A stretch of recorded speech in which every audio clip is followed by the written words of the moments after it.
Agron, je politikani më hipokrit në gjithë të sa këtu.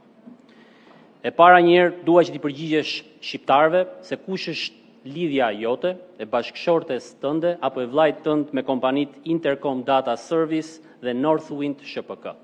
Dua që t'i tregosh shqiptarve se si ke zgjedhur dhe me kompanitë e tuaja ke zgjedhur që mos të deklarosh mënyrën se si transferon fitimet e tua jashtë këtij vendi dhe je gati të paguash gjobën dhe mos t'japësh informacionin që të kërkohet nga administrata tatimore. Dua që të vish këtu Agron dhe t'ju thuash gjithë shqiptarëve se kush është lidhja jote, e bashkëshortes tënde dhe e vllajt tënd me 17 kompani të hapura jashtë Shqipërisë.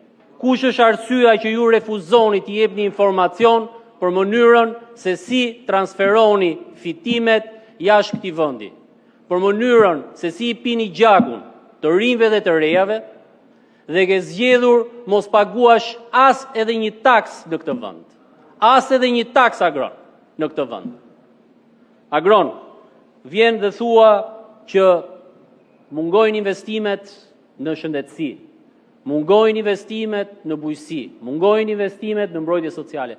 Po si do bëhen këto investime, Agron, nëse ti s'paguan asnjë taks? Hajde shpjegoja shqiptarëve këtë gjë sepse është e nevojshme që shqiptarët të njohin që ti je një njeri që ke zgjedhur që të shfrytëzosh çdo resurs të këtij vendi këtu dhe mos paguash asnjë gjë në këtë vend, sepse je duke përgatitur jetën tënde offshore. Ky je ti Agron. Ky je ti dhe shumë shpejt të gjitha zullumet e tuaja do të bëhen publike për të gjithë njerëzit.